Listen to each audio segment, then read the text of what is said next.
Good afternoon. Welcome to the Way of Salvation Christian Church presents the 1-year Chronological Bible 365-day reading plan brought to you by Tyndale House Publishers. I am Minister Jewett Peterson Sr. and today is October 29th, 2023 and it is 1:53 p.m. And today we'll be reading day 69 of our plan, and day 69 consists of Numbers chapter 32 and Numbers chapter 33.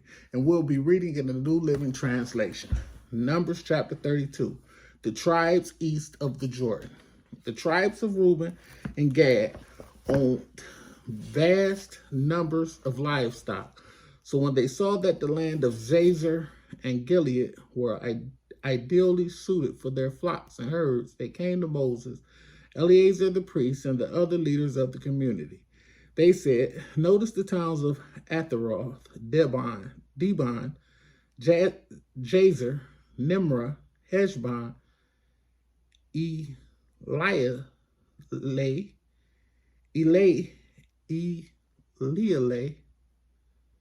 Sibma,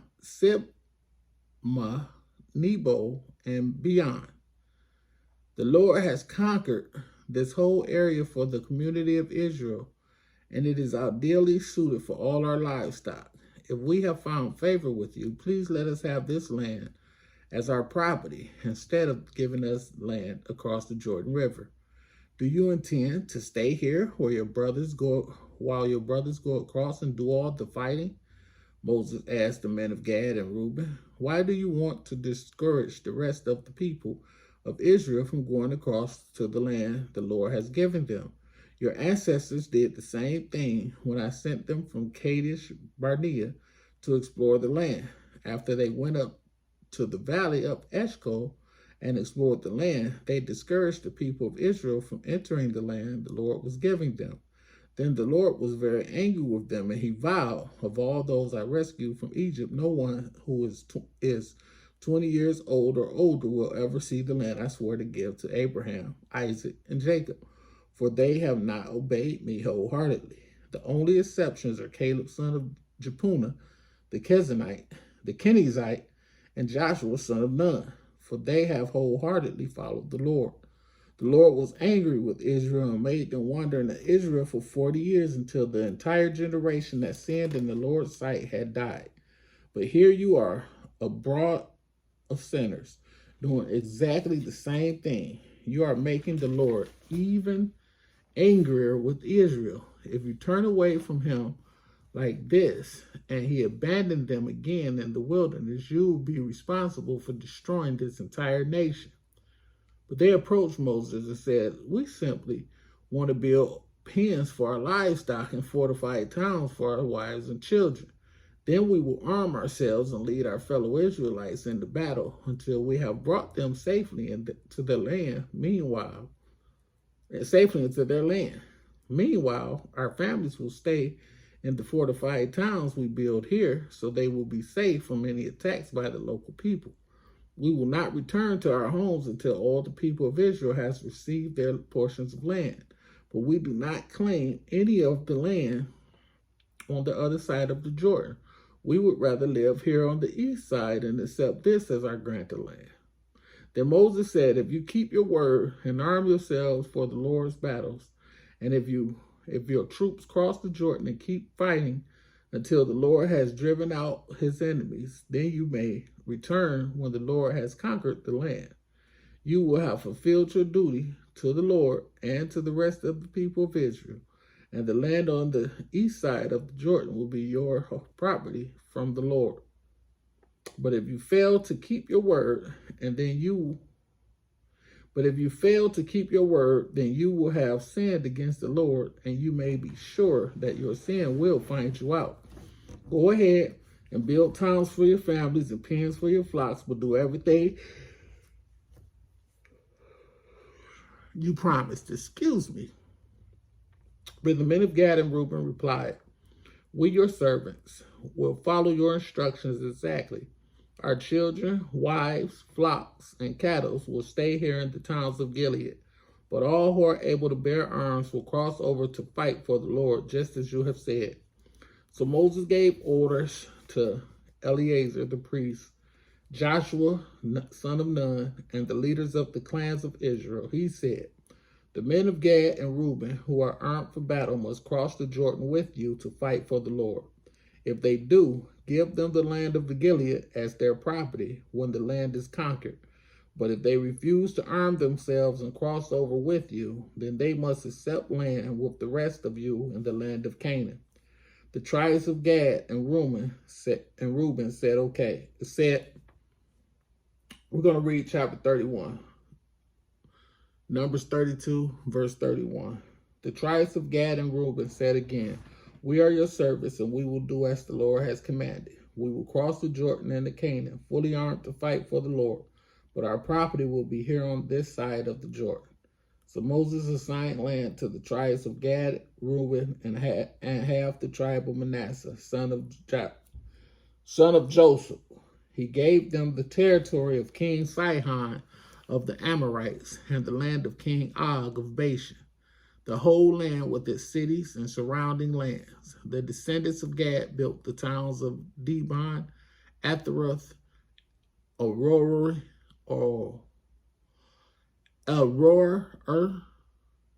Athroth, Sophan, Jazer, Jogbeha, Beth Nimrah, and Beth Haran.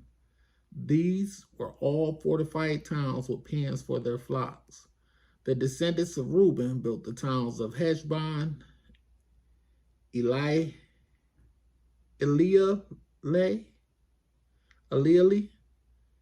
Kiriath-Thaim, Nebo, Baal-Meon, and Sibmah. They changed the names of some of the towns they conquered and rebuilt. Then the descendants of Machir of the tribe of Manasseh went to Gilead and conquered it, and they drove out the Amorites living there. So Moses gave Gilead to the Machirites, descendants of Manasseh, and they settled there. The people of Jair, another clan of the tribe of Manasseh, captured many of the towns in Gilead and changed the name of that region to the towns of Jair. Meanwhile, a man named Nobad captured the town of Kenath and its surrounding villages, and he renamed that area Nobah after himself. Chapter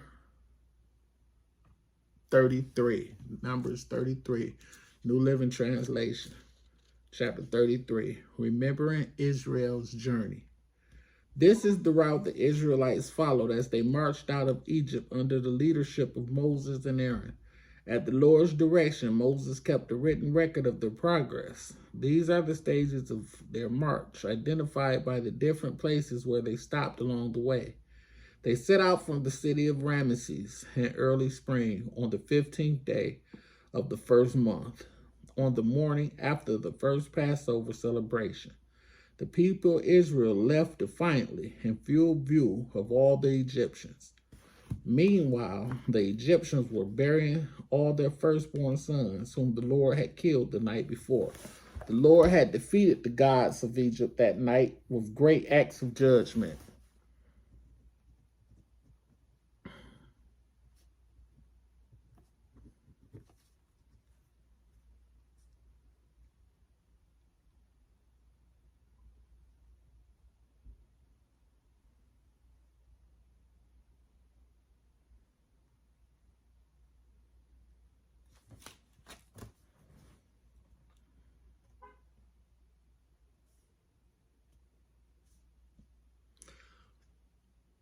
Verse 3, chapter 33.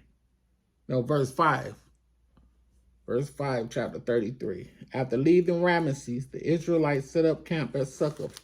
Then they left Succoth and camped at Etham on the edge of the wilderness. They left Etham and turned back towards Pi-Hahiroth, opposite Baal-Zephon, and camped near Migdal.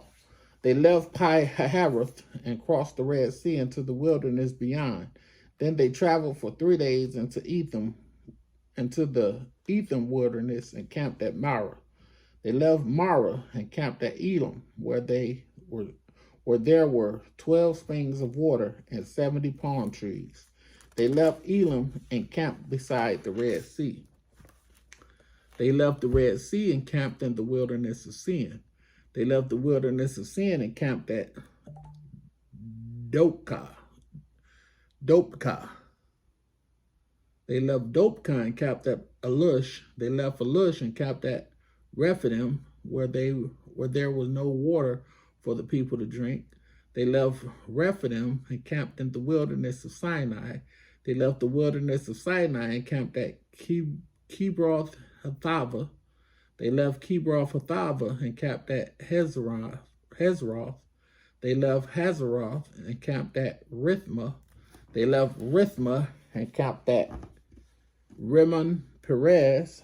They left Rimmon Perez and camped at Libnah. They left Libnah and camped at Risha. They left Risha and camped at Kihi Lathea. They left Kihi Lathala and camped at Mount Shepherd.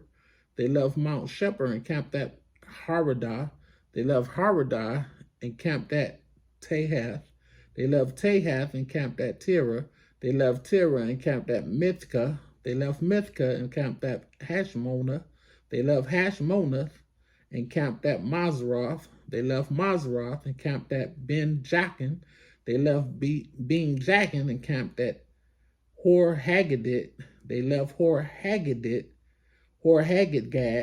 and camped at Jotbatha. They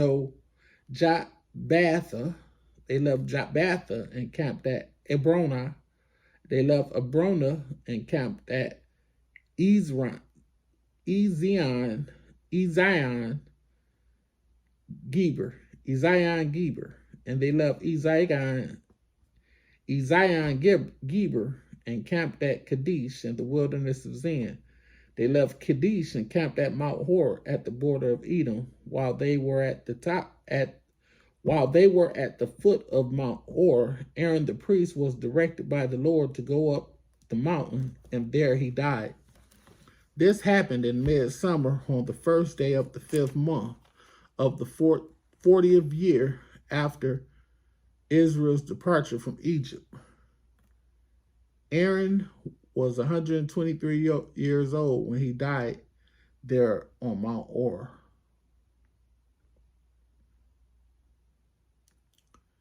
At that time, the Canaanite king of Arad, who lived in the Negev in the land of Canaan, heard that the people of Israel were approaching his land. Meanwhile, the Israelites left Mount Hor and camped at Zalmonah. Then they left Zalmonah and camped at Punon. They left at Punon and camped at Oboth. They left Oboth and camped at Arbarim on the border of Moab. They left Arbarim and camped at Dibon Gad. They left Dibon Gad and camped at Almon Diblathaim. They left Almon Diblathaim and camped in the mountains east of the river near Mount Nebo. They left the mountains east of the river and camped on the plains of Moab beside the Jordan River, across from Jericho. Along the Jordan River, they camped from Beth Jeshimoth as far as the meadows of Acacia on the plains of Moab. While they were camped near the Jordan River on the plains of Moab, opposite Jericho, the Lord said to Moses, "Give the following instructions to the people of Israel. When you cross the Jordan River into the land of Canaan, you must drive out all the people living there. You must destroy all their carved and molten images and demolish all their pagan shrines. Take possession of the land and settle in it, because I have given it to you to occupy. You must distribute the land among the clans by sacred lot and in proportion to their size. A larger portion of land will be allotted to each of the larger clans, and a smaller portion will be allotted to each of the smaller clans. The decision of the sacred lot is final. In this way, the portions of land will be divided among your ancestral tribes. But if you fail to drive out the people who live in the land, those who remain will be like splinters in your eyes and thorns in your sides. They will harass you in the land where you live, and I will do to you what I had planned to do to them. May the Lord have a rich and bountiful blessing to the reading, hearing, and doing of his word. Thank you for joining me. See you next time.